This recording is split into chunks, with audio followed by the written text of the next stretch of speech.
Bom, boa noite, gente. Aqui é o professor Davi, do cursinho de expressão. A gente vai falar hoje, começar, né, uma aula sobre célula. Como eu tinha combinado com vocês antes, a gente vai dividir essa aula em vários vídeos mais curtos, na verdade. Mas, de qualquer forma, segue aí o professor Hudson. Se Bom, apresente, por favor. bom dia, boa tarde, boa noite para você que está nos vendo. Sou o professor Hudson, aqui do Cursinho de Expressão, junto com o meu BFF Davi. E como ele falou, a gente vai falar então sobre a célula, né? Então esse conteúdo vai ser dividido em alguns vídeos. No momento dessa gravação a gente não sabe exatamente quantos, mas vocês que estão vendo já vão saber quantos, tá? Então beleza, pode ir, Davi. Então, gente, a célula, como essa imagem aí, só para começar, né, eu acho essa imagem maravilhosa, que isso é realmente uma foto. Embora ela tenha sido colorizada, é uma foto. O que vocês podem ver aí em roxo é o núcleo da célula, certo? Aqui em laranjinha temos o citoplasma, essas linhas super finas aqui é a membrana plasmática e a parte verde seria o espaço entre uma célula e outra. Então vocês conseguem ver aqui em volta outras células. Mas o que é a célula? Qual é a ideia?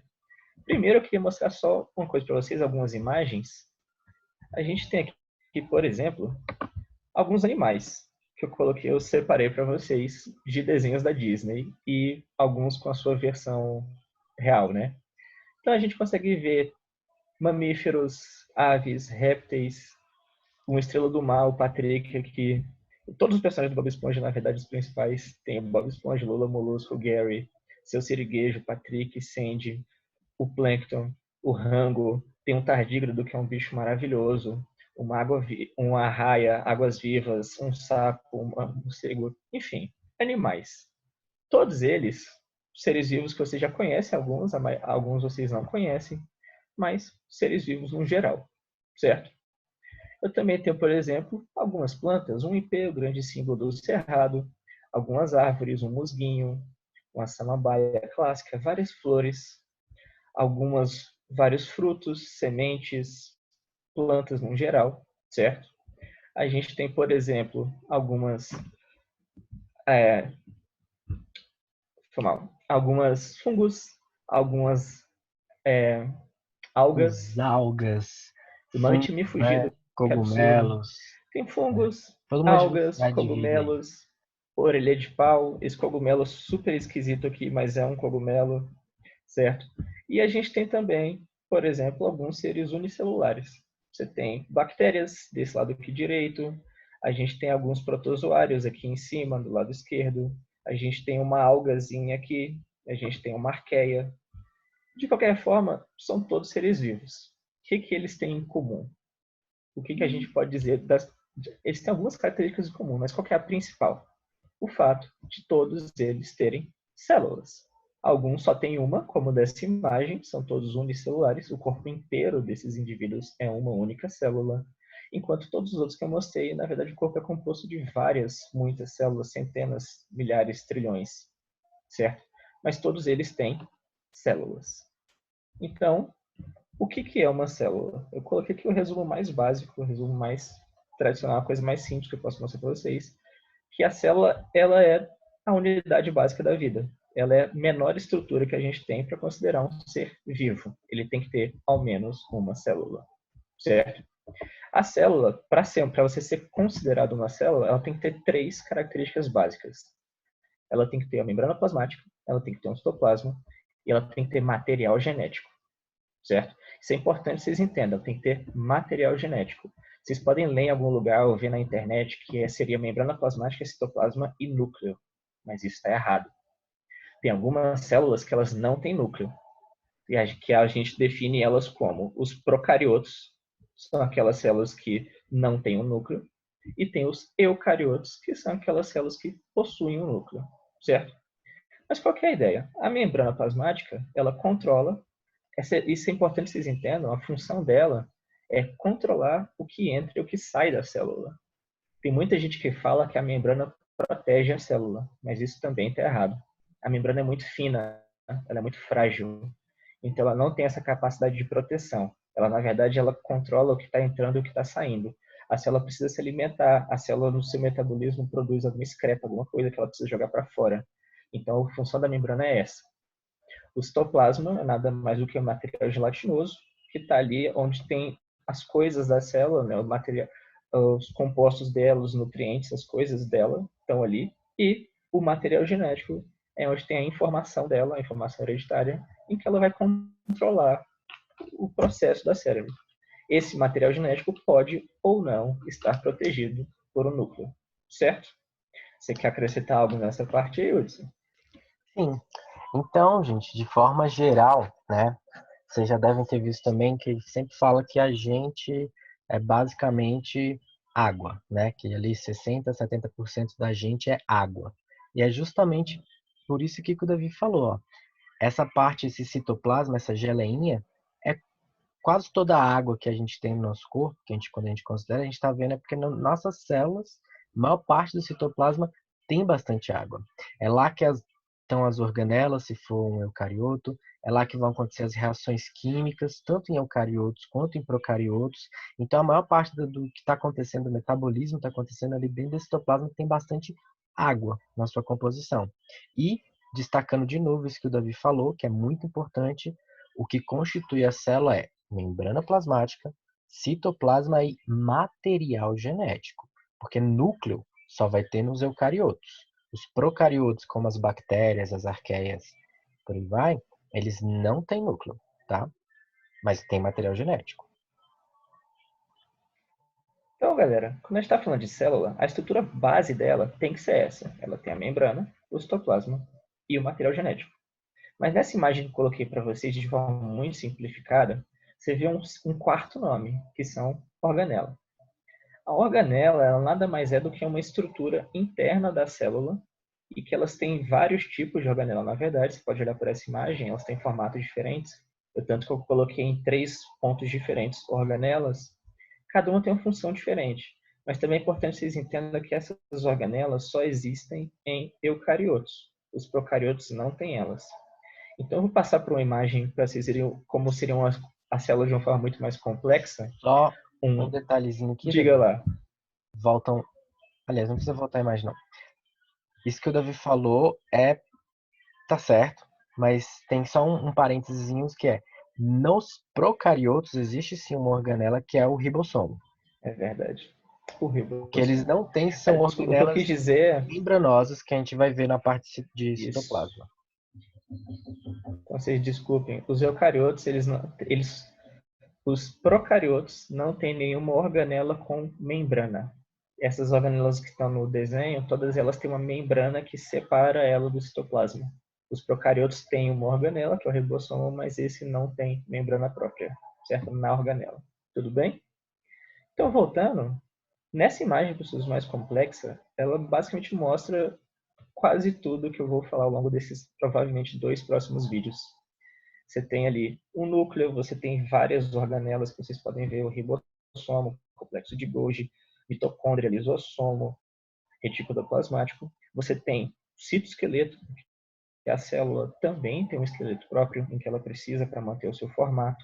Algumas células podem ter microvilosidades, que é essa estruturinha aqui, o mouse está aqui, essa estruturazinha. Algumas células podem ter flagelos, que é para o deslocamento dela. Algumas células podem ter cílios. As células, na verdade, elas podem ser muito complexas, mas o que é importante vocês entendam é que toda célula, sem exceção, tem que ter essas 3 estruturas base, que é a membrana plasmática, o citoplasma e o material genético, certo? Então, pessoas, seguindo, a gente vai começar pela membrana, certo? Isso também é uma foto, eu gosto muito dela também.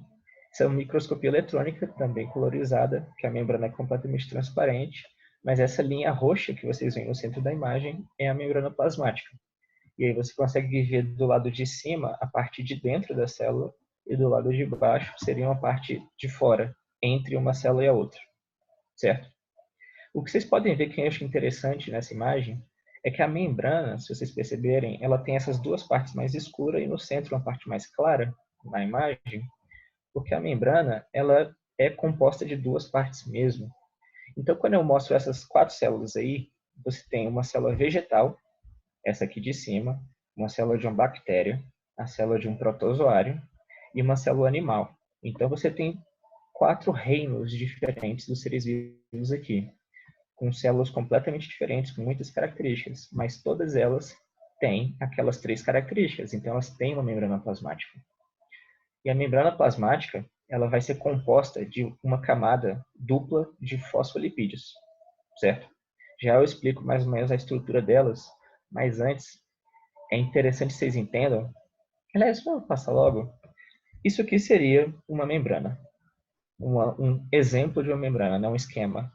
Vocês veem que ela é uma estrutura em que eu tenho os fosfolipídios, que é essa imagem que eu coloquei aqui, porque o vestibular pode acrescentar essa parte da membrana numa questão de química, por exemplo. O fosfolipídio, ele tem essa parte da caldinha dele, que é um carboidrato. Ela é uma parte apolar, porque isso não é um carboidrato, é um lipídio, obviamente. É um fosfolipídio, né? Então, essa parte aqui eu tenho um lipídio, que ele não reage com a água, então a gente fala que ele é apolar. E ela tem essa partezinha aqui do fósforo, que é polar. Então, a ideia da membrana é que ela vai ter uma região dela não reage com a água, e essa outra parte aqui reage com a água, certo? E aí eu vou ter 2 camadas desse fosfolipídio, uma de cabeça para baixo para a outra, montadinhas assim, formando essa estrutura. O que é interessante da membrana é por causa dessa reação dela com a água que ela se forma. Os fosfolipídios, eles não têm nenhuma ligação química entre eles. Eles estão só encostados um no outro por causa da força que a água exerce pressionando eles, uns próximos aos outros. Porque essa parte aqui que reage com a água, ela tende a ficar virada tanto para dentro quanto para fora da célula, porque tanto dentro quanto fora da célula tem água. E essa parte aqui, que ela não consegue reagir com a água, porque ela é apolar, ela tem medo d'água, ela fica virada para dentro. E é assim que a membrana se forma e ela se mantém só por essa reação. Você quer acrescentar algo nessa parte, Wilson? Não, sua explicação está ótima. Então, olha só, além das fosfolipídio, a gente chama que a membrana plasmática ela é chamada de um modelo de mosaico fluido, a forma dela. Por que isso? Você já deve ter ouvido falar o termo mosaico, usado, por exemplo, em um vitral de igreja, ou algum trabalho de escola que vocês façam de colagem, em que você pega várias coisas e vai colando junto para formar uma imagem maior.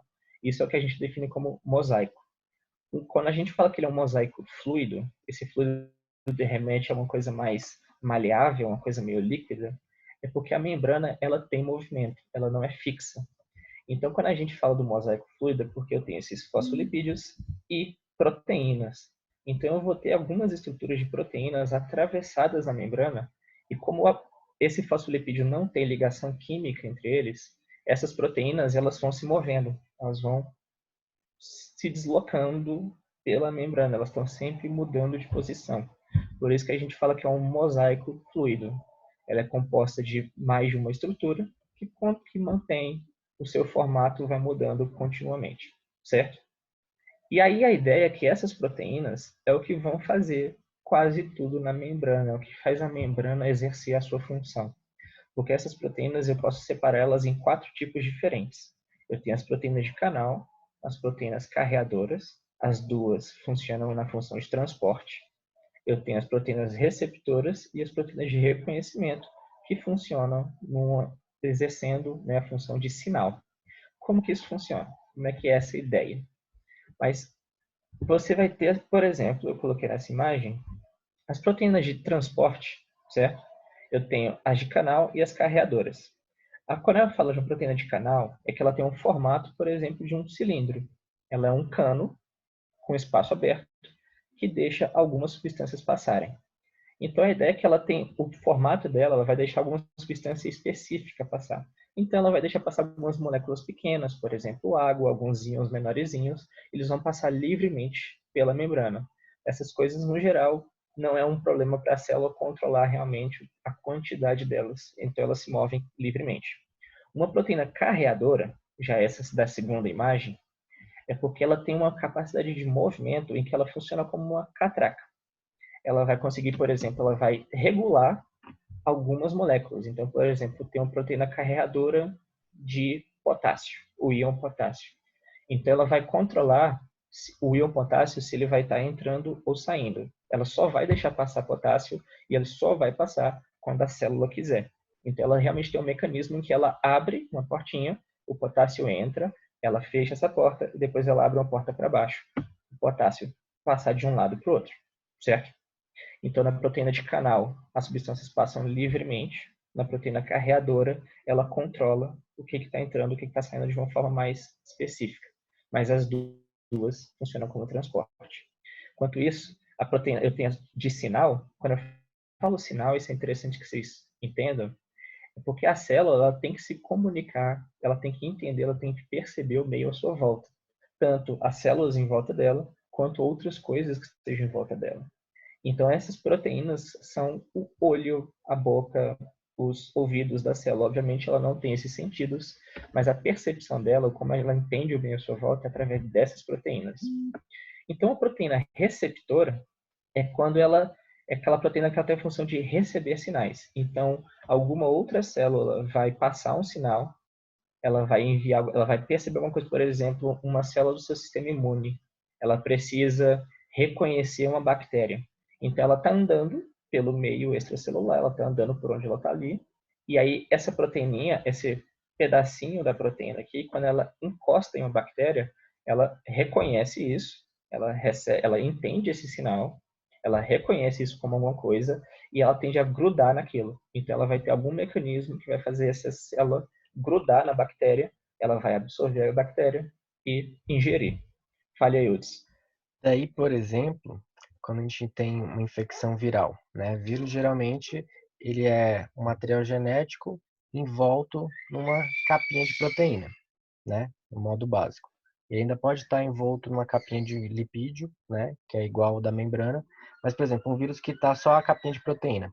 A proteína viral é completamente diferente das proteínas que o nosso corpo faz. Então, o nosso próprio corpo, os nossos receptores, né, de sinal das nossas células conseguem identificar essa proteína viral e automaticamente saber que isso é um vírus e acabar com ele. Já um vírus que tiver ainda uma capinha de proteína, uma capinha de membrana em volta, ele está usando justamente, além da membrana plasmática da célula, ele está usando os próprios receptores e o reconhecimento da célula, por isso ele consegue ficar mais desapercebido. Então, esses vírus que são, que nem o próprio coronavírus, né, que é um vírus que a gente está enfrentando neste momento dessa gravação desse vídeo, ele é um desses vírus que tem essa capinha de proteína que ele rouba da célula que ele parasitou. Então, justamente, ele está usando a membrana dela com todas as proteínas dela para simular e ficar mais tempo desapercebido. Então, esses mecanismos que o Davi está explicando, essas proteínas de membrana, são essenciais para esses fatores tanto de transporte quanto de sinalização. Tô adorando aqui quando tudo se explica. A Morgana fofíssima brincando com a luz. Mas, então, a gente falou de forma maravilhosa. É isso. As proteínas receptoras, então, elas estão para ali reconhecer essa célula, as outras células em volta dela, tudo que está reagindo com ela. Ela basicamente é o tato, a visão e tudo mais. Enquanto a proteína de reconhecimento ali que a gente fala, essa de recepção de sinais, é que está trocado as imagens, né? Mas essa de recepção de sinais, a ideia dela é quando uma célula ela precisa, por exemplo, enviar algo para outra. Uma célula, por exemplo, produz um hormônio. No seu cérebro, a hipófise vai produzir, por exemplo, um hormônio da adrenalina. Essa adrenalina é um sinal para o seu corpo fazer várias coisas. Então, ele precisa, por exemplo, dilatar a pupila, mudar a pressão sanguínea, fazer seus músculos contraírem mais rápido. Então, são muitas coisas que acontecem por causa da adrenalina. Mas como que isso funciona para a célula? A adrenalina, ela, por exemplo, seria isso aqui. Ela é uma proteína com formato específico, em que algumas células, as células que devem ser afetadas pela adrenalina, elas vão ter na sua membrana uma outra proteína que vai reconhecer isso. Então, elas são basicamente funcionam como uma chave e uma fechadura. A adrenalina, ela é uma chavezinha, ela vai estar andando pela sua corrente sanguínea, ela vai passar pelo seu corpo inteiro, mas em qualquer célula em que tem uma proteína que a chave entre de forma específica, elas vão se grudar, elas vão reagir e ela vai começar uma cascata de sinais por toda a célula, que vai levar à função da adrenalina naquela célula específica. Espero que tenha feito sentido isso para vocês, certo? Lutz, quer acrescentar algo disso? Tranquilo. Então, vamos seguindo. Então, quanto à estrutura da membrana, você tem os fosfolipídios, certo? organizados e as proteínas atravessadas entre eles. E essas proteínas que vão fazer a função da proteína, que é regular o que entra e o que sai e fazer a percepção da célula em volta dela. Mas como é que isso acontece? Como é que esse transporte, como é que essas coisas entrando e a sair vão acontecer na célula? Como é que o vestibular pode cobrar isso de vocês? Eu tenho 4 tipos de transporte que podem acontecer na célula. 3 deles a gente chama de transportes passivos e um deles é um transporte ativo. O que esse termo quer dizer? Quando é passivo, quer dizer que a célula não exige esforço da célula. Ela só faz, a coisa acontece. Quando o transporte ativo, quer dizer que a célula precisa gastar energia. Ela precisa realizar um esforço que ela realmente gasta energia para isso acontecer, certo? Então, nessa imagem aqui, por exemplo, esse aqui é um exemplo de difusão simples. Na difusão simples é quando as coisas simplesmente passam pela membrana. No caso, por aquelas proteínas de canal. Moléculas menorzinhas, água, oxigênio, algumas moléculas menores, elas simplesmente passam pela membrana. Isso a gente chama de difusão simples. Elas só atravessam livremente a membrana. Quando eu falo de difusão facilitada, é aquela ideia das proteínas carreadoras. Então, é quando ela vai ter uma proteína específica, por exemplo, nessa imagem, que ela vai facilitar a transporte de uma coisa para outra. Por exemplo, nesse gifzinho aqui, essa proteína, ela está vendo que ela tem um movimento e ela vai facilitar que a coisa aconteça. Então, por exemplo, ela vai ser uma substância maior, alguma substância que não consegue passar pelo canal, e ela vai permitir essa passagem de substância de uma forma mais controlada, certo? E a osmose, ela é um caso mais específico, em que ela é um tipo de difusão simples, porque a osmose é sempre com água. Isso é muito importante que vocês entendam. A osmose só acontece quando a gente está falando de água, certo? E ela é um tipo de difusão simples, mas que o vestibular pode cobrar de vocês, beleza? Como é que a osmose funciona? A osmose é o movimento da água entre uma membrana, passando de um lado para o outro da membrana. O que leva muita confusão de vocês é quando eu estou falando, por exemplo, de uma difusão simples, a tendência das substâncias elas passarem de onde está mais concentrado para onde está menos concentrado. Assim, ela vai atingir um equilíbrio.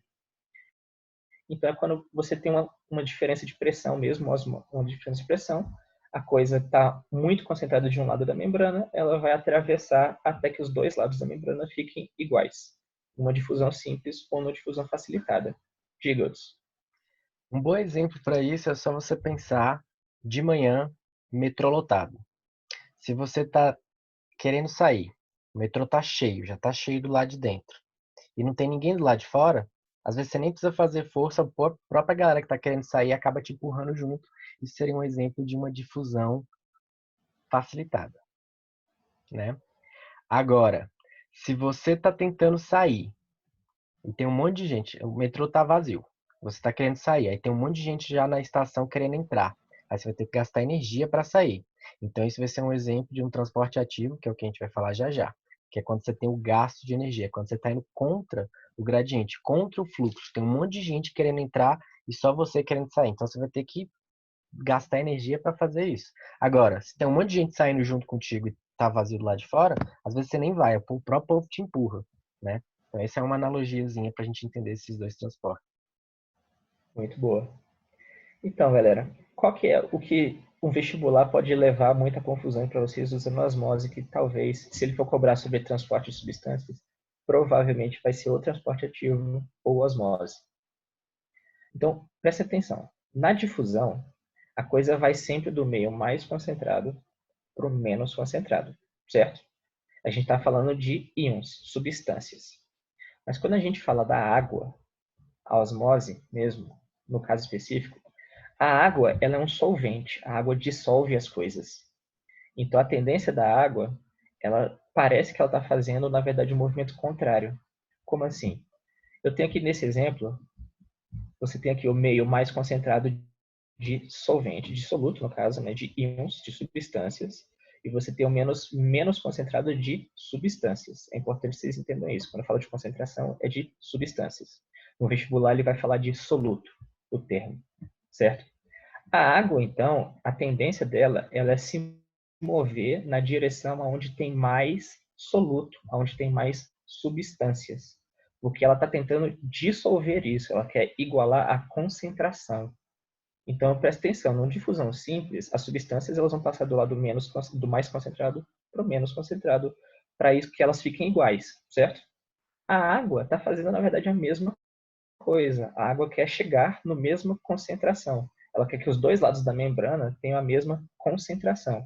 Então, a água ela vai passar de onde está menos concentrado para onde está mais concentrado, porque aí ela vai tentar dissolver essas substâncias para alcançar a mesma concentração. Isso faz sentido? Fala, Hudson. Faz sentido. E também, por exemplo, quando você é Ah, uma o som. criança Aí bem foi. malvada, Ah, quando você é uma criança, você é meio malvada, aí você vê uma lesma, aí você quer tacar sal nela, e a lesma morre, o que está acontecendo é justamente isso. Quando você taca o salzinho em cima, o sal é o soluto. A lesma tem água dentro do corpo dela. Quando você taca o sal em cima, a água que está dentro da lesma vai tentar ir em direção ao sal. Como ela não consegue evitar isso, ela vai ressecar e por isso que ela morre. Então, nada mais é do que um processo de osmose. Você colocou, só que aí você colocou o soluto ali em cima, a água vai sair do meio onde ela está mais concentrada em direção ao soluto. Então, ela vai sair dali e por isso que o bicho morre. porque a água quer dissolver o sal de fora da lesma, porque ela vai em direção ao Exatamente. soluto. Só que como a água de dentro da lesma não é suficiente para dissolver o mundo em volta dela, a lesma morre ressecada e desidratada, certo? Então, pessoas, quando a gente vai falar de transporte ativo, é como o Hudson falou naquela analogia do metrô, é quando a célula ela precisa que algum lado da membrana esteja muito concentrado de uma substância. Embora a tendência dessa coisa, por exemplo, na imagem de baixo, que é a bomba de sódio e potássio, que é a mais clássica de todas, eu tenho um lado com muito sódio, o outro lado com muito potássio. Mas a célula ela quer forçar que isso continue a ficando cada vez maior. Então ela vai botar mais sódio para fora e mais potássio para dentro. Então ela está indo contra o gradiente. Ela tá pegando de onde tem menos e jogando para onde tem mais. Para você fazer isso, você precisa gastar energia. E isso é o transporte ativo. Certo? Tranquilo? Então, no caso da osmose, eu até coloquei uma questãozinha aqui, não dá para vocês responderem, mas a gente vai assim mesmo. Quando eu tenho, por exemplo, uma célula sanguínea, uma hemácia, certo? Eu pego 3 hemácias e coloco elas em potinhos de água. No primeiro potinho, a gente chama de meio hipotônico. Eu coloquei esse aqui porque o vestibular pode usar esses termos para vocês não se confundirem. Hipo, o termo hipo vem de pouco. E tônico é de concentração. Então, quando eu falo de um meio hipotônico, quer dizer que o meio, a água, ela está menos concentrada, certo? Pouco. Ela é menos concentrada que a célula. O que isso quer dizer? Que dentro da célula tem mais soluto do que na água em volta dela. Quando eu falo de um meio isotônico, iso é igual. Então, quer dizer que a água e a célula estão no mesmo nível de concentração.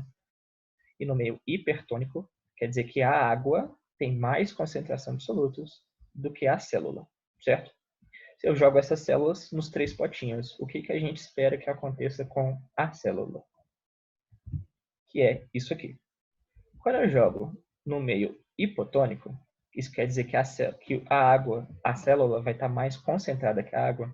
A tendência da água não é dissolver as coisas, não é ir de onde está menos concentrado para onde está mais concentrado. Então, a célula, nessa situação, a água do copo vai entrar na célula e ela vai entrar loucamente na célula, porque ela vai tentar dissolver a célula. Só que a célula ela tem uma membrana que limita o que entra e o que sai. Ela tem uma capacidade máxima. Então, quando vai entrando água, entrando água, entrando água, vai chegar um ponto em que a célula explode. A célula vai só explodir e morrer de tanta água que vai entrar dentro dela. No meio isotônico, nada vai acontecer, porque vai entrar um pouco de água, vai sair um pouco de água, ela vai fazer um fluxo, mas está tudo certo. Enquanto no meio hipertônico é o exemplo da lesma.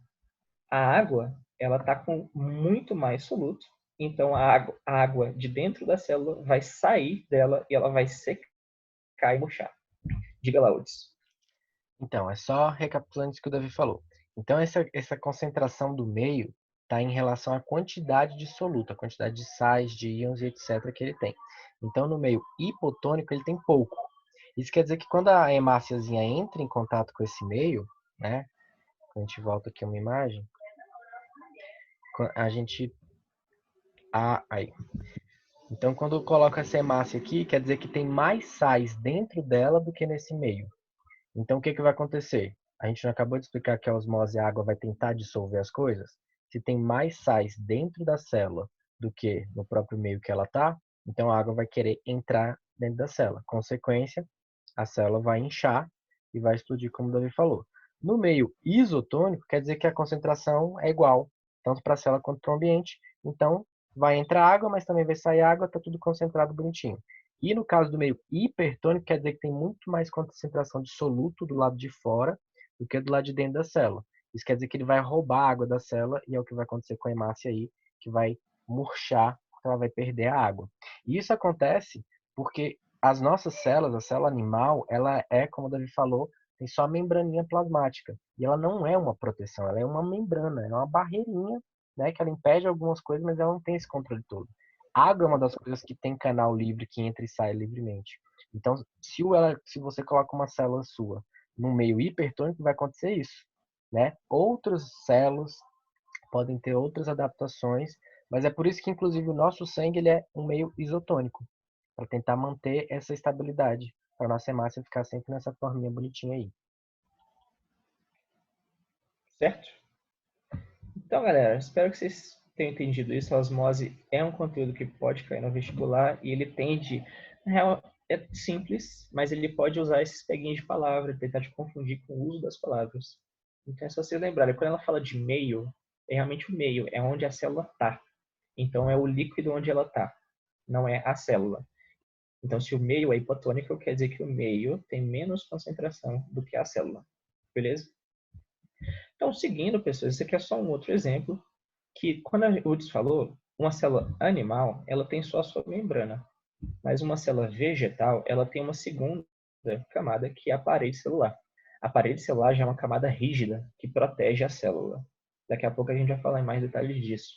Mas quando eu faço a mesma coisa, o mesmo exemplo de colocar uma célula vegetal no meio hipotônico, isotônico e hipertônico, a parede celular impede que a célula, por exemplo, exploda. Então, numa situação do meio hipotônico, uma célula animal vai explodir porque ela vai encher de água, mas a célula vegetal ela vai ficar inchada, mas a parede celular não deixa ela explodir, então ela mantém o seu formato e se mantém viva bem, certo? Da mesma forma, ela vai chegar a murchar, ela vai secar, mas a parede celular mantém o formato e ela tem mais chance de se manter viva, certo? Na próxima aula a gente vai falar inclusive do vacúolo, que é uma organela específica de célula vegetal para fazer esse controle de entrada e saída de água, que também protege a célula disso, beleza? Então, seguindo, a última parte da nossa aula é quando algumas substâncias que a célula precisa absorver ou precisa jogar para fora do corpo dela e que elas são grandes demais para passar por uma proteína, então ela não vai conseguir passar por nenhuma proteína de transporte, nem a proteína carreadora, nem a proteína de canal, a célula pode fazer o tipo de transporte que a gente chama por bolsa.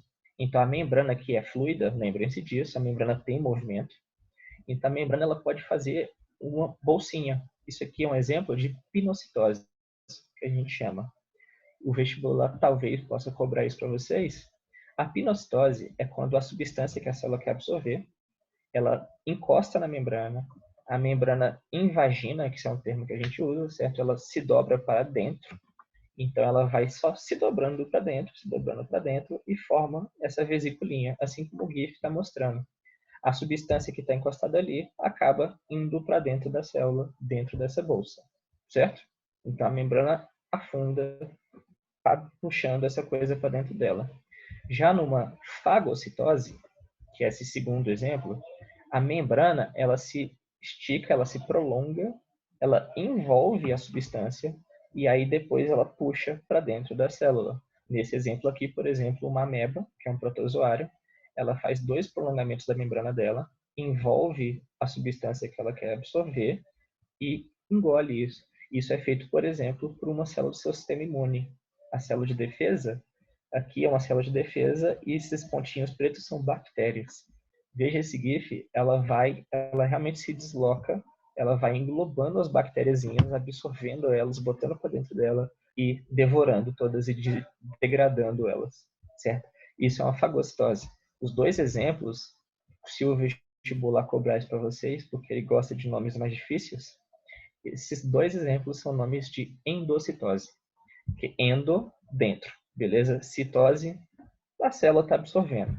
Então, a célula está puxando para dentro dela, beleza? E aí a gente tem um exemplo de exocitose, quando a célula precisa jogar alguma coisa para fora, que seja muito grande. Então, ela funciona meio que o contrário da pinocitose. Eu vou ter uma vesícula interna da sua célula, cheia de alguma substância, por exemplo, alguma coisa excreta, alguma coisa que a célula precisa jogar para fora. Essa vesícula vai se encostar na membrana, vai fazer fusão com a membrana e jogar isso para fora. Beleza?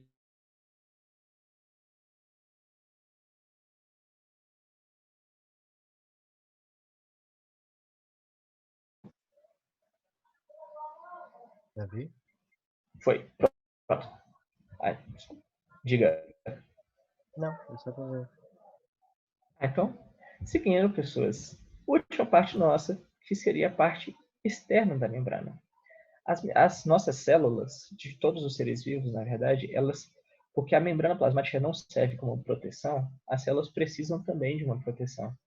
Então, todas as células vão ter alguma estrutura externa à membrana que vai auxiliar também na proteção dela. Numa célula animal, eu tenho o caso do glicocálix. É um nome difícil, mas é só porque é uma camada externa à membrana feita de glicose, carboidratos, beleza? Então, ela vai ser uma rede de açúcares, uma redezinha de vários carboidratos, fazendo realmente uma rede, né? Eles vão se embrenhando, se emaranhando por fora da membrana, e eles vão se inserir na membrana por uma proteína e vão fazer essa redezinha de carboidratos.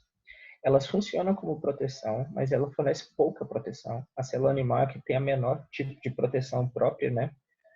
Mas a ideia é que esse glicocálix, a principal função dele, na verdade, é auxiliar nas funções da membrana. Então, essas proteínas, elas vão ajudar, por exemplo, a grudar coisas. Então, elas ajudam que uma substância que a célula quer absorver vai grudar nesse glicocálix, ela vai puxar para dentro. Ela vai ajudar, por exemplo, no reconhecimento de sinal. Então, elas têm algumas funções que auxiliam a função da membrana enquanto ela faz alguma proteção. Certo? Tranquilo?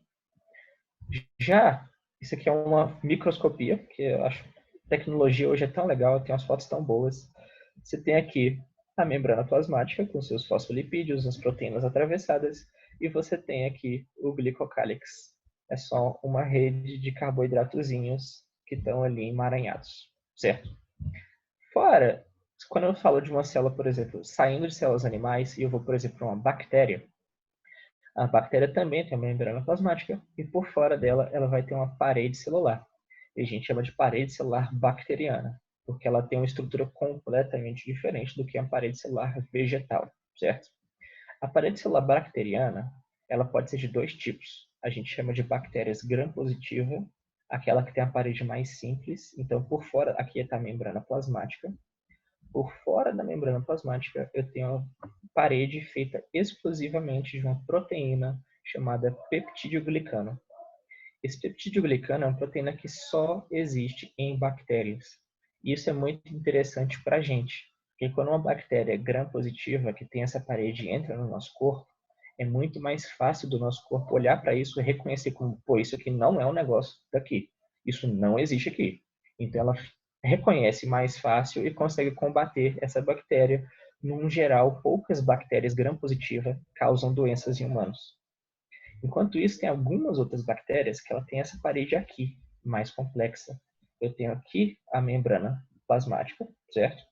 Eu tenho o peptídeo-glicano, mais fino, e ela tem uma segunda parte que ela imita a membrana plasmática. Então, ela também é feita de fosfolipídios. Essa parede celular dessa bactéria, quando ela entra numa célula animal, por exemplo, é mais difícil para o nosso corpo reconhecer isso como uma bactéria, porque a membrana dela é muito semelhante à nossa, certo? Essas bactérias, no geral, são as que causam doenças em humanos. Mas, de qualquer forma, as duas paredes, tanto a gram-positiva quanto a gram-negativa, têm a função estrutural, então ela mantém a forma da bactéria, elas têm um formato muito fixo. A membrana plasmática é fluida embaixo, mas a parede ela tem um formato bem fixo. Ela é mais firme e ela atua como proteção. Você quer acrescentar algo, Hudson? Então, a gente tem um outro tipo de parede celular, que é a parede celular vegetal.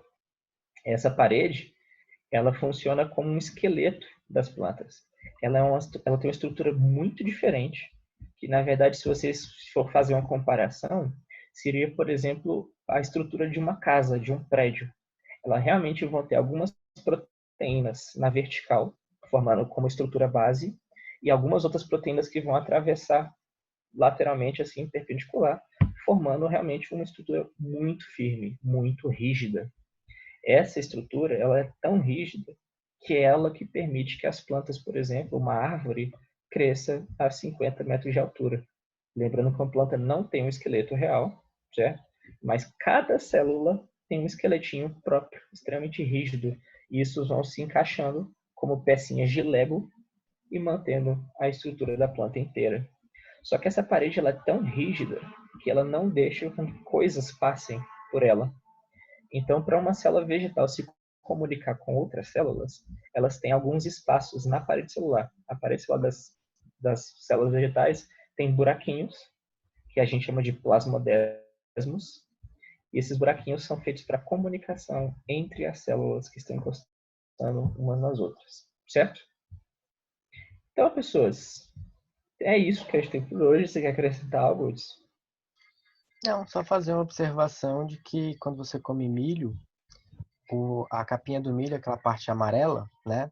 Ela é rica, né, em uma parede de celulose com uma celulose de alta complexidade. E é justamente por isso que a gente não consegue digerir. A gente não digere celulose, né? Você come o que está dentro do milho, que é o amido, mas aquela capinha de celulose você não digere. Por isso que nas fezes ela geralmente sai intacta. Aí você pensa, pô, milho então não serve para nada. Não, você conseguiu pegar o amido. Agora a capinha de celulose a gente não consegue digerir, por isso que ela passou direto.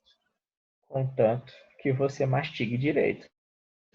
Se você engolir um milho inteirão sem mastigar, ele vai sair inteirão. Aí não tem como. Certo? Então, pessoas, para acabar, eu tenho só um memezinho, beleza? Uma difusão simples, que seria basicamente o que a gente tinha falado.